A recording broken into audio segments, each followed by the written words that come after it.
بسم اللہ الرحمن الرحیم۔ لوگوں کے سامنے ہاتھ پھیلا کر مانگنے سے بہتر ہے روزانہ یہ سورت 11 بار پڑھ لو، اس کی 11 نسلیں دولت پر عیش کرتی ہیں۔ جو روزانہ 11 بار یہ سورت پڑھتا ہے، محترم ناظرین، اسلام بے شک سچا دین ہے اور اللہ تبارک و تعالیٰ نے دنیا جہاں کے تمام خزانے ہمارے پیارے نبی کریم صلی اللہ علیہ وآلہ وسلم کی جھولی میں ڈال دیے اور فرمایا کہ جس کو جو چاہو دے دو۔ اللہ سبحانہ و تعالیٰ نے ہمارے نبی کریم صلی اللہ علیہ وسلم کو حوض کوثر کا مالک بنایا اور اس کے اختیار آپ صلی اللہ علیہ وسلم کے سپرد فرما دیا۔ ہمارے پیارے آقا صلی اللہ علیہ وسلم نے اپنی امت پر کھول کھول کر اللہ کے واضح احکامات سنا دیے، فرما دیا کہ دولت کس طرح اور کن لوگوں کو ملتی ہے۔ اگر امت نبی علیہ الصلوۃ والسلام کے فرمودات پر عمل کرنے لگے تو یہ امت اس دنیا کی امیر ترین امت ہو سکتی ہے۔ لیکن ناظرین محترم، افسوس تو یہ ہے کہ اس امت کے لوگ آج در بدر مارے مارے پھرتے ہیں اور دوسروں کے سامنے اپنی چھوٹی چھوٹی ضروریات کے لیے ہاتھ پھیلاتے ہیں۔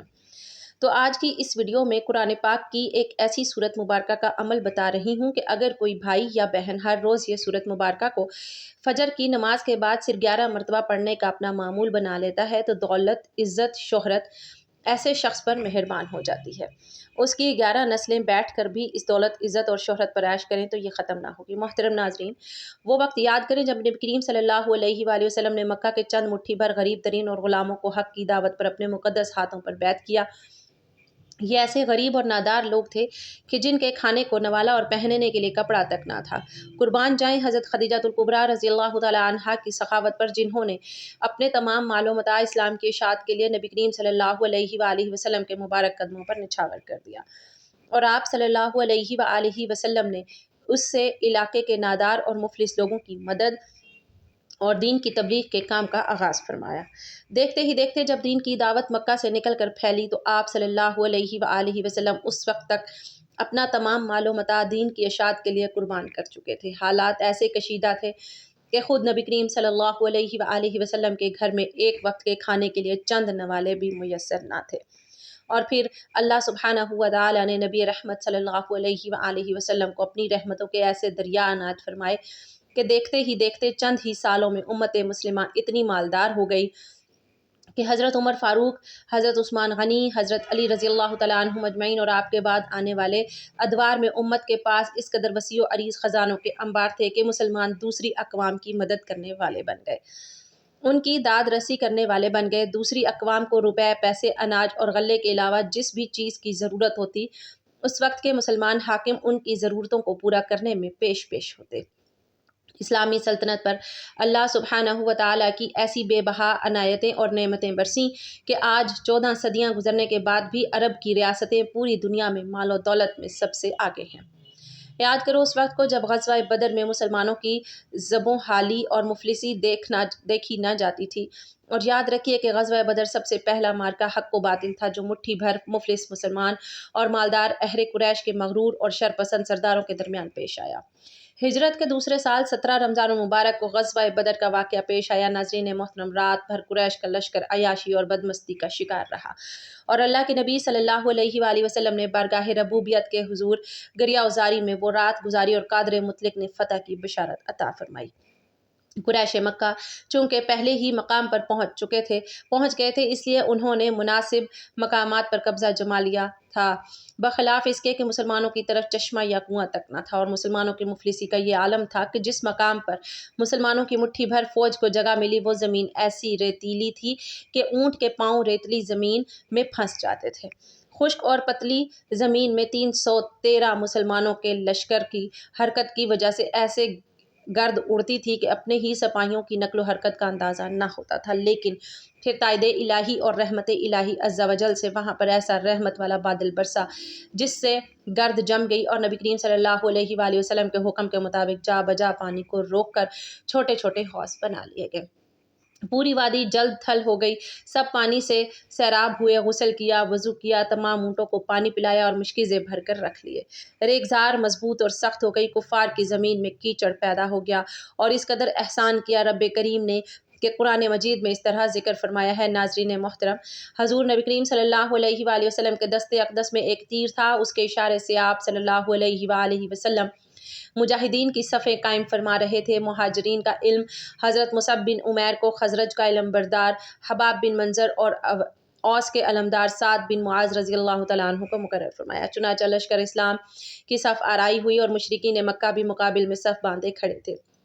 حضور سید عالم صلی اللہ علیہ وآلہ وسلم نے میدان بدر میں اپنے جانثار سپاہیوں کو دیکھا اور ان کی قلیل تعداد، مفلسی اور بے سر و سامانی کو بھی دیکھا تو بارگاہ خداوندی میں یوں التجا کی، اے اللہ، تو نے مجھ سے جو وعدہ فرمایا ہے وہ پورا فرما۔ اے اللہ، اگر آج یہ مٹھی بھر نفوس بھی ہلاک ہو گئے تو پھر قیامت تک تمام روئے زمین پر تیری عبادت کرنے والا کوئی نہیں رہے گا۔ جبکہ ابن اسحاق کی روایت میں ہے کہ جب قریش مکہ کے کافر سامنے آئے تو آپ صلی اللہ علیہ وآلہ وسلم نے یوں دعا فرمائی کہ اے میرے اللہ، یہ قریش کے لوگ بڑے غرور اور فخر کے ساتھ تیرے پیغمبر سے لڑنے اور جھٹلانے کو آ رہے ہیں، اپنی مدد بھیج جس کا تو نے وعدہ فرمایا ہے، یعنی وہ وعدہ یہ کہ پیغمبروں کو غلبہ ہوگا، جیسے اس آیت مبارکہ میں ہے۔ سیدنا ابن عباس رضی اللہ تعالیٰ عنہما سے روایت ہے کہ نبی کریم صلی اللہ علیہ وآلہ وسلم نے غزوہ بدر کے دن فرمایا کہ جبرائیل علیہ السلام اپنے گھوڑے کا سر تھامے اور لڑائی کے ہتھیار لگائے ہوئے آئے ہیں۔ حدیث پاک میں اس طرح بیان ہے کہ حضرت سیدنا علی المرتضیٰ علیہ السلام فرماتے ہیں کہ بدر کے کنویں سے لوگ پانی بھر بھر کر ڈول میں ڈال رہے تھے کہ ایسی تیز ہوا آئی کہ میں نے ایسی تیز ہوا نہ دیکھی تھی۔ ہوا آئی اور گزر گئی، پھر ایک اور تیز ہوا آئی کہ اتنی تیز ہوا میں نے کبھی نہ دیکھی تھی بجز اس ہوا کے جو اس سے پہلے آئی تھی۔ پہلی ہوا حضرت جبرائیل علیہ السلام تھے جو 1000 فرشتوں کے ساتھ رسول اللہ صلی اللہ علیہ وآلہ وسلم کے ساتھ رہنے کے لیے نازل ہوئے تھے، جبکہ دوسری ہوا حضرت میکائیل علیہ السلام تھے جو 1000 فرشتوں کے ساتھ نازل ہوئے تھے۔ تیسری ہوا حضرت اسرافیل علیہ السلام تھے جو 1000 فرشتوں کے ساتھ نازل ہوئے تھے، اور اسے امام حاکم رحمۃ اللہ علیہ نے بیان کیا ہے کہ اللہ تعالیٰ کا ایک فرشتہ ساری دنیا کے کافروں کو مارنے کے لیے کافی تھا، مگر اس پروردگار کو یہ منظور ہوا کہ فرشتوں کو بطور سپاہی بھیجے اور ان سے عادت اور قوت بشرا کے موافق کام لیا۔ حضرت رافع بن خدیج رضی اللہ تعالیٰ عنہ جو بدری صحابی کرام رضی اللہ تعالیٰ عنہم اجمعین میں سے ہیں، انہوں نے فرمایا کہ حضرت جبرائیل علیہ السلام نے نبی کریم صلی اللہ علیہ وآلہ وسلم کے بارگاہ میں حاضر ہو کر عرض کی کہ آپ بدر والوں کو کیسا شمار کرتے ہیں، یعنی آپ کے وہ صحابہ جنہوں نے بدر کی جنگ میں شرکت کی تھی، آپ کی نظر میں ان کی کیا اہمیت ہے؟ تو آپ صلی اللہ علیہ وآلہ وسلم نے فرمایا سب مسلمانوں سے افضل ہیں، یا پھر اس جیسا کلمہ ارشاد فرمایا۔ حضرت جبرائیل علیہ السلام نے فرمایا اسی طرح جو فرشتے بدر کی جنگ میں شامل ہوئے وہ بھی سب فرشتوں سے افضل ہیں۔ اور ناظرین محترم، یہ حدیث بخاری شریف سے لی گئی ہے۔ بھائیوں اور بہنوں،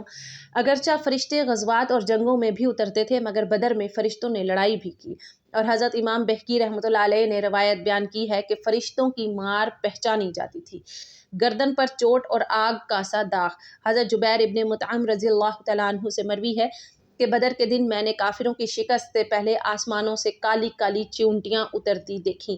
یہ فرشتے تھے، اور ان کے اترتے ہی فوراً کافروں کو شکست ہوئی، جبکہ اللہ سبحانہ و تعالیٰ نے قرآن مقدس میں اس جنگ کی منظر کشی ان الفاظ میں فرمائی ہے کہ دونوں فوجیں آمنے سامنے مقابل ہیں، حق و باطل، کفر و ایمان اور نور و ظلمت، نیکی بدی اور خیر و شر، بے شک تمہارے لیے نشانی تھی ان دو گروہوں میں جو آپس میں لڑ پڑے، ایک گروہ اللہ کی راہ میں لڑتا تھا اور دوسرا کافر تھا۔ ناظرین محترم، اس میدان بدر میں ابو جہل کے علاوہ امیہ بن خلف، جس نے حضرت بلال حبشی رضی اللہ تعالیٰ عنہ پر بے پناہ ظلم ڈھائے تھے، اور سرداران قریش بھی مارے گئے، اور یہ مغرور لشکر میدان چھوڑ کر بھاگ نکلا۔ اللہ سبحانہ و تعالیٰ نے اسلام کو فتح دی، اور دنیا نے دیکھ لیا کہ فتح و شکست میں مادی قوت سے زیادہ روحانی قوت کا دخل ہوتا ہے۔ مسلمانوں کے کل 14 آدمی شہید ہوئے، اس کے مقابلے میں قریش کے 70 آدمی مارے گئے اور 70 سے زیادہ گرفتار ہوئے۔ قریش کے مقتولین میں ان کے تقریباً تمام امراء اور سردار شامل تھے، اور گرفتار ہونے والے بھی ان کے معززین میں سے تھے، مثلاً حضرت عباس بن عبد المطلب، حضور صلی اللہ علیہ وآلہ وسلم کے چچا، عقیل بن ابی طالب، نوفل بن عبد مناف، سہیل بن عامر اور عبداللہ بن زمعہ وغیرہ۔ غزوہ بدر کے اثرات یہ مرتب ہوئے کہ جنگ بدر حق و باطل کے درمیان فیصلہ کن معرکہ تھا،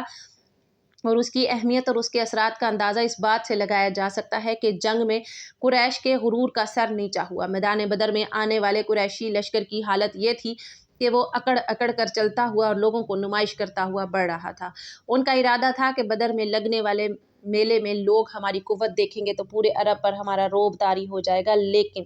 جنگ نے غرور کا سر نیچا کر دیا۔ غزوہ بدر کے نتیجے کے طور پر بہت سے ایسے لوگوں نے بھی اسلام قبول کر لیا جو فی الحقیقت اسلام کے قائل نہ ہوئے تھے، بلکہ دل سے اس کے دشمن تھے، اور اس کے نتیجے کے طور پر منافقین کا گروہ بھی پیدا ہو گیا جو بعد میں اس کے اندر گھس کر خلاف اسلام سرگرمیوں میں بھی مصروف رہا،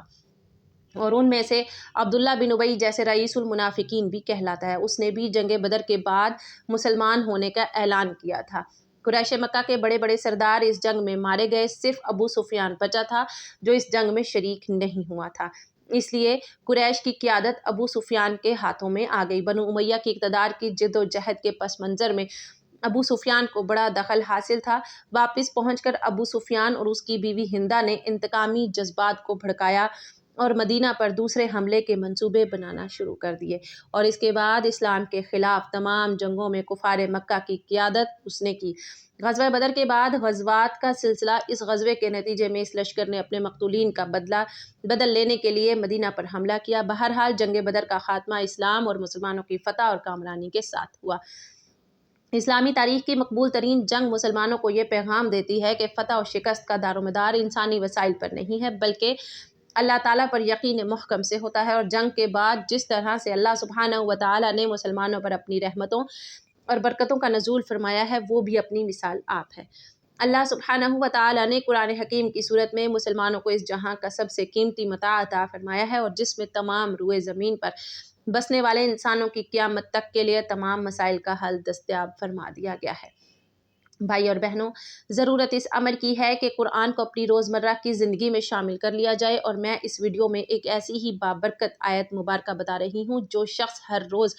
اس سورت کو فجر یا عشاء کی نماز کے بعد 11 مرتبہ پڑھنے کا اپنے آپ کو عادی بنا لیتا ہے تو اللہ تعالیٰ ایسے شخص کی رزق کی تنگی کو دور فرما دیتا ہے۔ جو شخص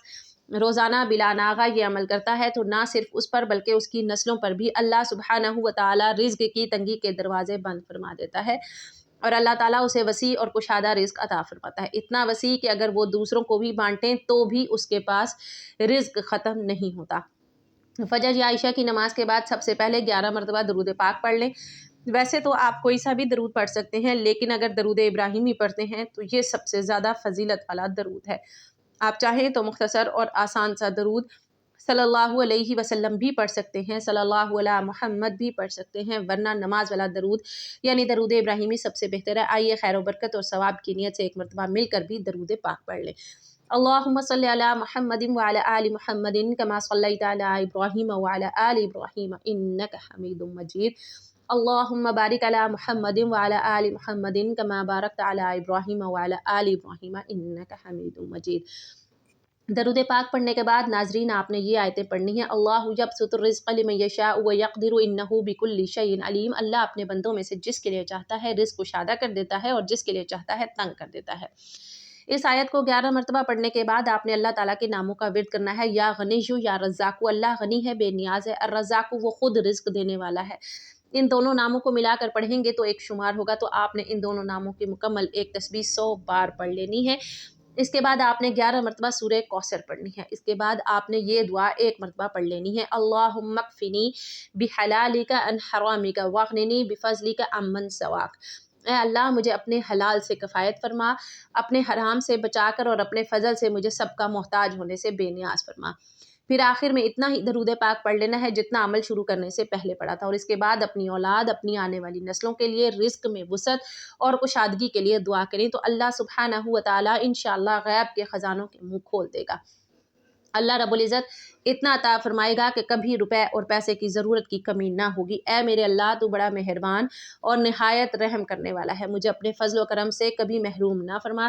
اے اللہ میرے تمام گناہوں کو معاف فرما دے، جو میں نے جان بوجھ کر کیے اور جو نادانی میں کیے، ظاہر کے بھی اور پوشیدہ بھی۔ اے اللہ مجھے سیدھی راہ پر چلنے کی توفیق عطا فرما، میرے دل کو ایمان کی روشنی سے بھر دے اور مجھے نیک اعمال کرنے والا بنا دے۔ اے رب کریم مجھے حلال، پاکیزہ اور کشادہ رزق عطا فرما اور میرے رزق میں برکت ڈال دے۔ اے اللہ مجھے اور میرے والدین کو صحت کاملہ عطا فرما، ہر بیماری، تکلیف اور پریشانی سے محفوظ رکھ۔ اے اللہ میرے گھر میں سکون، محبت اور رحمت نازل فرما اور ہر قسم کے جھگڑوں اور آزمائشوں سے بچا۔ اے اللہ میری تمام جائز حاجات پوری فرما، میری مشکلات کو آسانی میں بدل دے اور مجھے ہر میدان میں کامیابی عطا فرما۔ اے رب العالمین مجھے دنیا میں بھی بھلائی عطا فرما اور آخرت میں بھی بھلائی عطا فرما اور مجھے جہنم کے عذاب سے بچا۔ اے اللہ مجھے، میرے گھر والوں کو اور تمام مسلمانوں کو اپنی حفاظت میں رکھ، ہماری خطاؤں کو درگزر فرما اور ہمیں نیک لوگوں میں شامل فرما۔ اللہ تعالیٰ سے دعا ہے کہ ہم سب کو نیکی کی بات سننے، سمجھنے اور اس پر عمل کرنے کی طاقت اور توفیق مرحمت فرمائے۔ میرا سنانا اور آپ کا سننا اپنی بارگاہ الہی میں قبول و منظور فرمائے، آمین یا رب العالمین۔ ناظرین محترم، گزارش ہے کہ اپنے رزق میں برکت، وسعت اور کشادگی کے لیے اللہ تعالیٰ کے 99 ناموں میں سے کوئی ایک نام لکھ کر کمنٹس میں ضرور شیئر کریں۔ اللہ تعالیٰ ہم سب کا حامی و ناصر ہو، آمین۔ جزاکم اللہ خیرا کثیرا۔ السلام علیکم ورحمۃ اللہ وبرکاتہ۔